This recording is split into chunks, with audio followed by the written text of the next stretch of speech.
urgent from Crimea. Even Putin was overwhelmed by this massacre. The offensive has been thwarted.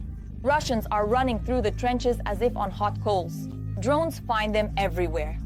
The Russian fleet has been completely destroyed. Unique footage. Enemy soldiers are choking on their tears. All of this in our episode Hellpoint. The offensive across the Oskil River has been thwarted. Lightning-fast work. All enemy attempts to establish a foothold are in vain. This rocket launcher, it tears the occupiers' positions to pieces in the Kupiansk direction. The volleys fly straight onto the occupiers' heads. Under fire pressure, the enemy panics and flees. The armed forces of Ukraine continue to firmly hold the defensive line. More details on this in our material. Further on. Every deployment of the border guards to a position is a lottery. If you made it, it means you drew a lucky ticket. Anti-drone nets along the road and the mangled, burnt-out cars serve as a reminder of the aerial threat, my God, that makes the driver cross themselves when entering a semi-destroyed settlement. It's a very dangerous place because FPVs fly, drones fly, reconnaissance drones, Zala, Lancets, a person who believes and helps. Despite the fact that Russian drones are actively searching for the position of these rocket launchers, they manage to reliably camouflage their setup. The Ukrainian border guards are a powerful structure, equipped even with missile systems. Thanks to these mini MLRs, the concept of which was developed by the State Border Guard Service, they managed to stop the enemy here in some areas near Kupiansk. And not only stop them, the guys claim, but also push them back. A success that should be consolidated. The State Border Guard Service proposed combining the Croatian towed RAK SA-12 system with an armored military Humvee. What seemed like a simple technical solution at first glance turned out to be very effective. When the gun fires, it, has its own recoil. On a light vehicle, it will wobble. On this vehicle, it stands, as one with the vehicle. Fast mobile units with powerful shells are exactly what was lacking to support the infantry in high maneuver warfare conditions. They played a quite important and powerful role in the war overall, and in this particular direction in suppressing the enemy. When they started using it correctly, when the operation of this unit yielded certain results, they concluded that the development was successful. For a certain time, the border guards tried not to show these units. Now it's clear why. The compact rocket projectile, despite its size, has great power and creates an unforgettable psychological effect on the enemy. The unit can launch 12 times in 10 seconds. And while the rocket is still in the air, it can disappear from the launch position. Come on, let's go. So the enemy did not know until recently what exactly was hitting them. You can press for single shots as much as needed. 1, 2, 3, and there's a salvo. Press and hold until all the projectiles are fired. But keeping technical solutions secret in modern warfare doesn't work well for long. However, the Russians will not be able to replicate the success of the Ukrainians. They don't have such munitions or such vehicles. In this area south of Kupiansk, the enemy did not reach the Oskil River and was even forced to retreat. The border guards believe it was thanks to their combat efforts. It was, very hard work, and we repelled them for quite a long period of time. That is, they tried to advance in small groups. We repelled them, and by the way, pushed them back to a decent distance. We held these positions, advanced significantly forward, pushed the enemy further back. Thanks to this vehicle, the team. There was work, there were shells. We worked a lot. The crew received a new target and is moving to a new firing position. It is exactly a couple of kilometers east of the point where we saw this vehicle working earlier. The line of combat engagement has moved away from Kupiansk. The success may be local, but it's motivating. Time plays a decisive role. There are a lot of drones in the air. One of them is very close. It flew by. Everyone understands perfectly well what can happen if it spots the installation. A command is given. The first 2 rocket projectiles fly towards the enemy position. Target. for landing. After reconnaissance confirms a hit on the target, the full salvo is launched. Speed is the main advantage of this installation. They haven't even reached the enemy yet, and the crew is already leaving the position. Alyosha, quickly, take off the camera. The guys are working in coordination with the drone unit of the State Border Guard Service. So the success of the ground forces here must be reinforced by Ukrainian drones. Multi-rotor drones will operate along the front line, FPV drones a bit deeper into the rear, and large night bombers even further into the rear. Our reconnaissance wings are deep in the rear, with the aim of detecting and destroying artillery equipment, concentrations of equipment, and enemy logistics. The MLRS crew returns at maximum speed through completely destroyed villages.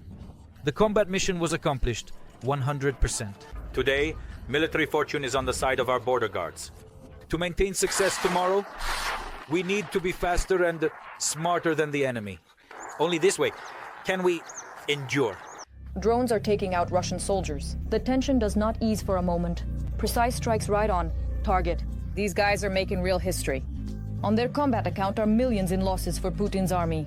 They work cohesively and stop enemy advances. Apocalypse in Pokrovsk. These videos were shot right during the mission to eliminate the enemy. You definitely have to watch them. Before the war, I had a strawberry farm right near Kharkiv and ran a YouTube channel, which was my main sales outlet. The first to start bearing fruit for me will be the Rumba variety. This video was posted by then farmer Alexander a week before the invasion. There were 2 hills. Seeing how the fields look here, near Pokrovsk, is painful for Alexander. Nowadays, it's artillerymen plowing the land here, not farmers. Honestly, I even had thoughts of asking some friends for a few seedlings, just to plant some strawberries for myself and my comrades. At the start, Zalizniak. Now Sasha has the call sign Zalizniak and leads the Special Forces group Sharp Caps. They, along with her brother Anton, created it on the first day of the invasion.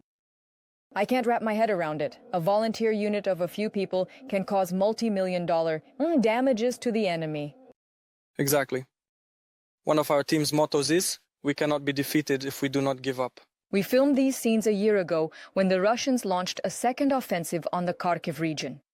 3 months ago, one of the best Ukrainian FPV pilots, 34-year-old Anton, was killed. His younger brother and comrades continue to fight. I stopped my legal practice because it's a requirement of the law. That's it. And I'm fighting instead. There's some noise. Again, do you hear it? It's dangerous. Orc Hall. And this is Artem. His call sign is deputy because he really is a deputy with 10 years of experience in local councils in the suburbs of Kharkiv. They say you're a special forces unit, not infantry. We have a multifunctional group. Yes, we're waiting. Everything is ready.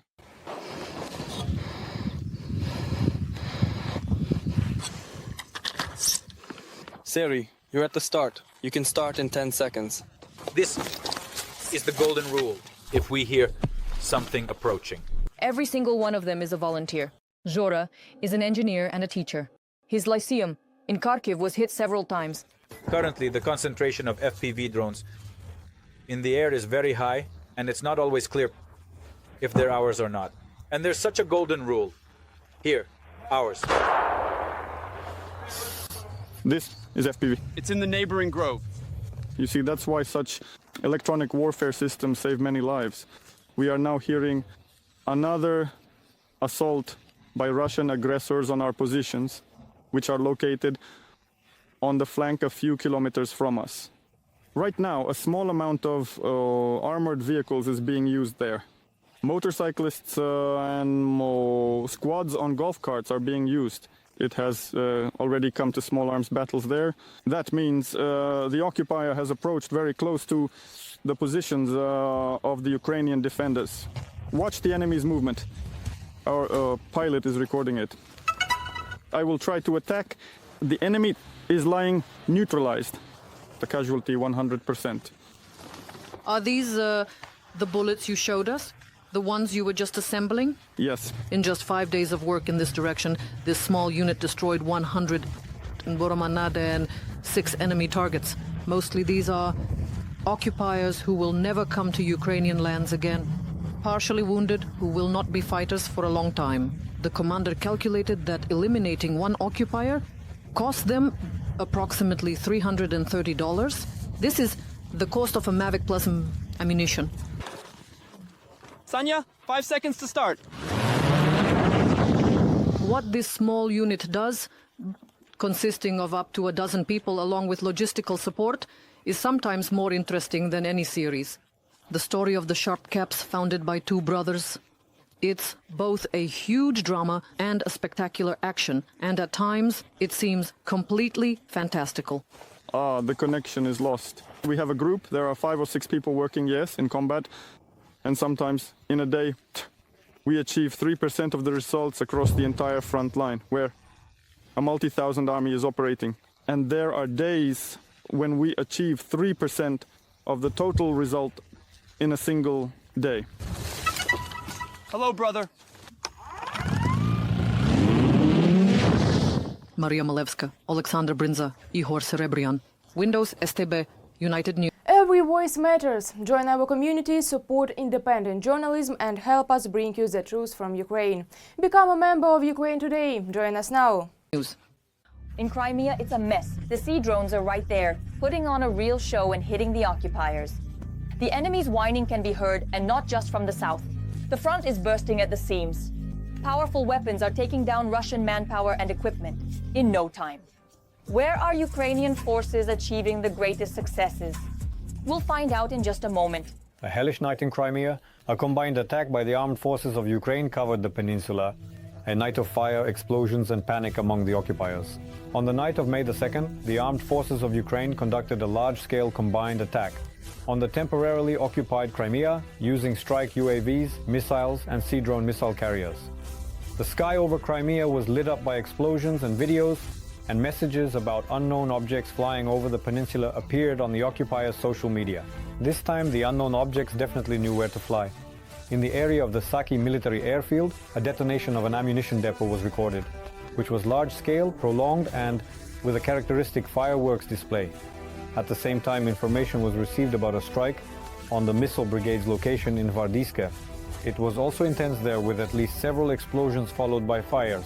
An increase in fire activity was also recorded in the area of the Kacha airfield and the village of Kutove. Local residents report explosions near the Inkerman winery, located nearby. Also, as Astra reports, a fire was noticed at the Bakhchisarai plant, Budindustria, one of the largest building materials manufacturers in the region. According to the Moscow-appointed governor Razvodjaev, there was the largest drone concert in Sevastopol at night in 2025. Data from the NASA firm service about the fire in the village of Kutove Bakhchisarai district on May 2, 2025. Some hits are also recorded in Kursk, but the attack was not limited to the air. In the Black Sea waters, marine drones were recorded, striking Russian gas extraction rigs. This is not only a military target, but also a symbolic one. The enemy can no longer feel safe in the air, on land, or in the water. As a result of the strikes, key elements of the Russian air defense and radar reconnaissance were destroyed, including 2 S-300 missile launchers, 1 Obzo-3 radar, 1 Castor-2E radar, another ST-68 radar, and another 9 ST-32 radar. The strike was not only targeted but also systematic, dismantling several links of the Russian air defense on the peninsula at once. And while Crimea is burning, in the Kherson region, Russian occupation forces have become more active in the southern Dnipro island system, aiming to land on the Bugas Peninsula to capture a bridgehead and cross the Dnipro River. The enemy is trying to overcome water obstacles and has now opened a new direction where they have become more active. This concerns the southern part of the Dnipro island system, where in the past few days the enemy has attempted to land in the river zone several times. Specifically, this refers to the Bugas island near the settlement of Kizomis. There, the enemy is trying to land, establish a foothold on the island, create a bridgehead, and cross the Dnipro River from the south. However, the situation is completely under control in the area of responsibility of the GUR MO, Artan. The active action units of the main intelligence directorate of the Ministry of Defense of Ukraine continue to hold the line, decisively, clearly, and effectively. They operate where it is particularly intense in difficult sections of the front, where the enemy hopes to find a weak spot, but instead of a breakthrough, they encounter devastating resistance.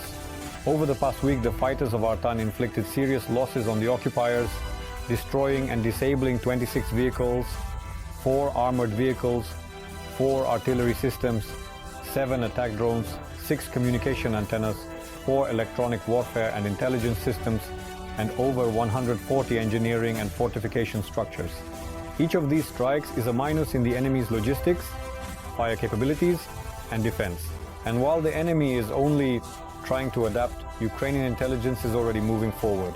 The hottest areas remain the Lyman and Pokrovsk directions, where the fiercest battles are currently taking place. The enemy is constantly assaulting there, bombarding Ukrainian positions with manpower. As of 2005, our defenders have stopped 64 attacks by the aggressor in the Pokrovsk direction. The goal remains unchanged to reach the borders of the Dnipropetrovsk region. A lot of enemy equipment is concentrated there, and this direction is a priority for the Russians, including for propaganda purposes. Specifically, the actual advance to the borders of the Dnipropetrovsk region to demoralize Ukrainian society. In addition, military experts report that with the arrival of good weather and warming, the Russians will begin to fully utilize their motorized potential, and the Pokrovsk direction may become their target for a breakthrough. However, the Ukrainian defense forces are prepared for all scenarios of events. The artillery and small arms fire do not cease on the Kursk direction either, where 33 clashes have occurred. The enemy carried out 210 artillery shellings, 5 of which were from multiple rocket launch systems, conducted 15 airstrikes, dropping 21 guided aerial bombs. Our soldiers are inflicting significant losses on the occupying forces in terms of manpower and equipment, and are also actively undermining the enemy's offensive potential in the rear. Overall, the losses of the Russian invaders amounted to 1,110 personnel yesterday. Ukrainian soldiers also neutralized 9 tanks, 5 armored combat vehicles, 50 artillery systems, 4 air defense systems, 138 operational tactical level UAVs, and 132 units of the occupiers' automotive equipment. That's all for now. Watch the next news tomorrow. The Russian Black Sea Fleet is becoming a real laughingstock. Ukrainian defenders have turned the Black Sea into a complete trap for the enemy. Explosions are echoing in the ports of Crimea, and Russian sailors are fleeing the ships in panic. Russia was definitely not prepared for this. Meanwhile, Ukrainians have become experts in special operations and are eager to share their experience. More details on this in our report. The Russian cruiser Moskva and the landing ship Caesar Kunikov.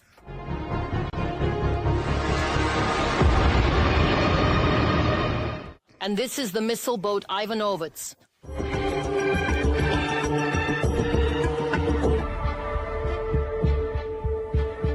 This is how precisely, step by step, the defense forces destroy enemy ships. In this naval battle, we have already accounted for over 24 vessels that will never be able to enter the Ukrainian Black Sea again. As of this morning, there were no ships in the Black Sea waters. In the waters of the Azov Sea, we have not observed any since last year, when there were several attacks from our side. The Russians directly considered that there was a danger, and they, for example, even moved 5 cruise missile carriers beyond the limits of the Tsemes Bay. It is our cruise missiles and naval drones that have become too dangerous for the Russian fleet. Because of this, the ships that Russia still had were hastily withdrawn by the enemy from occupied Crimea and the Sea of Azov. They are now based in Novorossiysk. Submarines and frigates and missile boats, carriers of Kaliber missiles. This is the main strike force of the Russians. It's right there. And the landing ships, by the way, are mostly all there. The deployment of these ships, well, to the sea, can last for a short period of time. That is, they go out within an hour. They deploy in the combat training area, launch missiles, and return back. The destroyed and damaged Russian ships remained in occupied Crimea. There is a repair base there, that services the enemy fleet. In Sevastopol, there are several large landing ships that we damaged, including the Olenigorsky Gornyak Minsk is there. And there are also the so-called water area protection ships. That is, these are missile boats, minesweepers, small missile ships, anti-submarine corvettes to protect the base point. Khatun destroyed Russian military logistics, and then our forces also destroyed oil products in Feodosia and Sevastopol. All of this reduced the combat capability of the Russian army. In almost 3 years of full-scale war, the Russian Black Sea Fleet has lost 30% of its combat potential. A third of the ships have been completely disabled. At the beginning, there were about 80 combat units. A third is effectively already out of action, but an even greater number of ships have sustained damage. The frigates Makarov and Esmin have sustained damage. Among the patrol ships, of which there are only 4 in total, only one has not sustained damage. The last one was Pavel Derzavin, which sustained 2 damages in 2 days. Russia typically conceals strikes on its facilities and denies losses, but they are so extensive that they cannot be overlooked. This has also affected the families of Russians who were brought to Crimea to serve in the fleet. Now they have returned to Russia again. There is practically no occupying fleet left on the peninsula. Lvivna Sidbulaeva, We Ukraine, Marathon United News. A grand elimination of the occupier right on live broadcast. The Russians' unsuccessful plan to break through the pipe. He was met by the Ukrainian armed forces and given a technical inspection with fireworks. They struck one and an entire company was frightened. What a lightning-fast operation. A fiery greeting from Ukraine, bags of explosives, precise strikes, and no chance of escape. How did it happen? Watch right now. Get out! Toretsk direction. In these frames, the destruction of the enemy assault Predator by patrol police fighters. Through the pipe, the occupier tried to crawl past our defense line. He bypassed us through the field and took a defensive position in the pipe on a very important road, which prevented our guys from approaching and also hindered evacuation. We decided to go. These were very difficult, probably the hardest 500 meters of my life. You walk under fire, under enemy eyes, and above you are drones. Come out. You'll be alive. Come out! Approaching the pipe, there were a lot of anti-personnel mines. They are called ICOs. They look very similar to this device. And at the moment of storming the pipe, the adrenaline in the blood was so high that we jumped over them. I was on one side of the pipe, my comrades on the other. And he didn't come out. And when I was called to that side, I was already going down, bypassing. One of my comrades shouted to me, "Stop!" And my foot was like this, 4 centimeters from the ground. I said, "What's there?" He said, "It's an anti-personnel mine." "What are you doing? Where are you going?" And I, on that adrenaline, I just already, neglected my own safety. The Russian was offered to surrender several times. Then I asked him if he had a gun. He replied, "Yes." I said, "Throw it away." He said, "Climb in, pull me out of the pipe." And we all know that they are treacherous. They are very treacherous. If I had climbed in, he would have, blown up both himself and me. And we made the decision to eliminate him. After that, we eliminated him. We checked the area to see if there were any more enemy soldiers. And that's it. I throw a grenade. On this section of the front, the Russians constantly use various structures, building ruins, pipes, and communication systems, trying to get closer, hide, gather forces, and then attack. Well, they mostly sneak around there, in ones or twos. They run from one position to another. They are just stuck, maybe buried under slabs. They crawl under the slabs from their position. Let me consider this. Because we have, there are 5 entrances, right? Let's say 3. 3 entrances. A 5-story building. Let's say half of the building collapsed. And they crawl in where it collapsed and live there peacefully. Patrol officer with the call sign Sunshine and his comrade Yang are countering exactly this kind of enemy tactic. In an armored vehicle, the fighters quickly reach the location where enemies might be, throw in explosives, and then detonate them.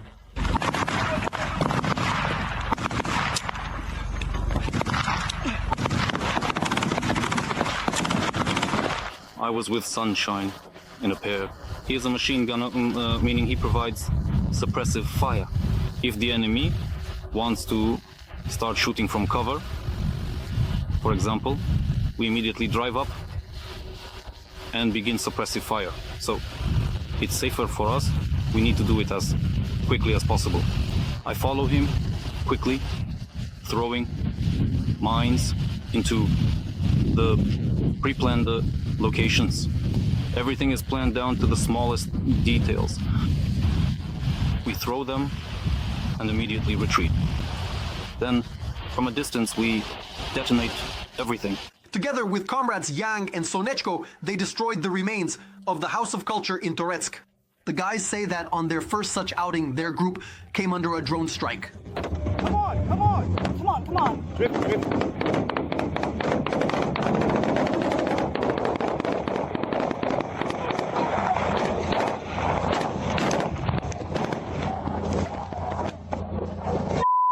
Without luck, there's nothing in our work.